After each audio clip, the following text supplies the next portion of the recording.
Hello friends, welcome to எம்மி spicy Tamil kitchen. எல்லாருக்கும் வணக்கங்க. இன்றைக்கி நம்ம கிச்சனில் இந்த மழைக்காலங்கள் வந்துட்டு சளி, இருமல், காய்ச்சல் எல்லாமே வந்துட்டு பாடாப்படுத்துக்குங்க எல்லாரையும். அதுக்கு ஈஸியான ஒரு க்யூர் பண்ணக்கூடிய ஒரு ரசம் பண்ண போகிறோம். வாங்க வீடியோக்குள்ளே போகலாம். ஓமம், துளசி இதை ரெண்டும் சேர்த்து தாங்க நம்ம ரசம் பண்ண போகிறோம். இதுக்கு வந்துட்டு நம்ம சேனல் இது வரைக்கும் நீங்கள் சப்ஸ்கிரைப் பண்ணிக்கோங்க, பெல் ஐக்கானை கிளிக் பண்ணிக்கோங்க. இப்போ 1.5 ஸ்பூன் நான் வந்துட்டு மிளகு எடுத்திருக்கேங்க, 1 ஸ்பூன் ஓமம், 1.5 ஸ்பூன் சீரகம், மல்லி, கருவேப்பிலை. இந்த ஓமம் வந்துட்டு டிபார்ட்மெண்டல் ஸ்டோர் எல்லாத்துலேயுமே கிடைக்குங்க. பாருங்க, இந்த மாதிரி தான் இருக்கும். அப்புறம் புளி வந்துட்டு சின்ன நெல்லிக்காய் அளவுக்கு எடுத்திருக்கேன், ஒரு தக்காளி, பூண்டு நம்மளுக்கு தேவையான எடுத்துக்கலாம். இந்த துளசி வந்துட்டு கருந்துளசி எடுத்திருக்கேன் நான். இந்த துளசியில் வந்துட்டு பல வெரைட்டி இருக்குங்க.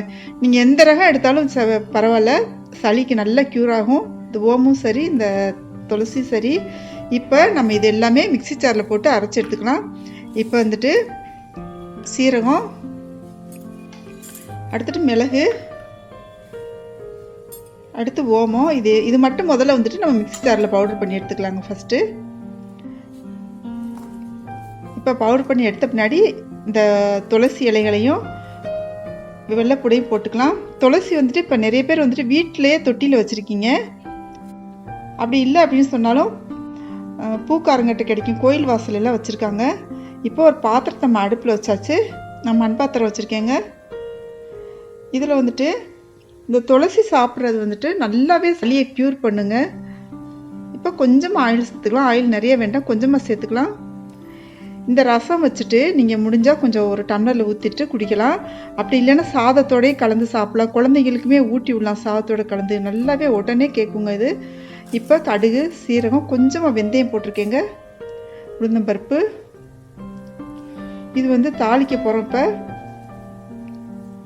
இப்போ ஒரு மிளகாய் கிள்ளி போட்டுக்கலாம். இந்த துளசிலையும் சரி, ஓமத்துலேயும் சரி, நிறைய மருத்துவ குணங்கள் இருக்குங்க. அது எண்ணில் அடங்காத மருத்துவ குணங்கள் இருக்குது. இப்போ வந்துட்டு கொஞ்சமாக வந்துட்டு பெருங்காயத்தூள் சேர்த்துக்கலாம். இந்த கடுகு எல்லாம் பொரிஞ்சு வந்த பின்னாடி இப்போ கருவேப்பிலை சேர்த்தாச்சு.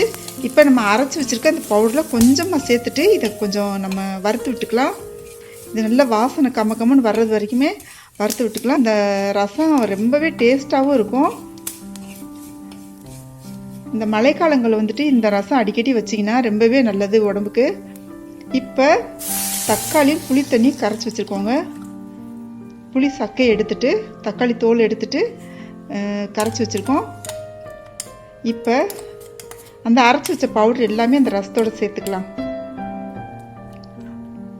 நீங்கள் இந்த மழைக்காலங்களையும் சரி, குளிர்காலங்களையும் இந்த மாதிரி வந்துட்டு ரசம் வச்சு சாப்பிட்டிங்கன்னா ரொம்பவே நல்லதுங்க. நம்ம சாப்பிட்ட பின்னாடி பார்த்தீங்கன்னா ரொம்பவே உடம்பு நல்லா ஃப்ரீயாக இருக்கும். இப்போ 1/2 ஸ்பூன் மஞ்சள் தூள் சேர்த்தாச்சு இந்த ரசத்தில். நம்ம இந்த ரசம் சாப்பிட்ட பின்னாடி பார்த்தீங்கன்னா ஃப்ரீயாக உடம்பே வந்துட்டு தலையெல்லாம் பாரம்லாம் அப்படியே சட்டுன்னு குறைஞ்ச மாதிரி இருக்குங்க.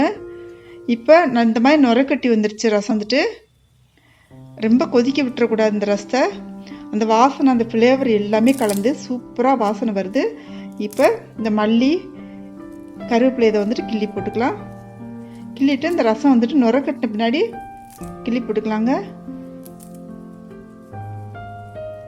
எப்படிப்பட்ட காய்ச்சல், சளி, இருமல் இது எல்லாமே சூப்பராக குணமாயிருங்க இந்த ரசம் வச்சு சாப்பிட்டுட்டு இருந்தீங்கன்னாக்க.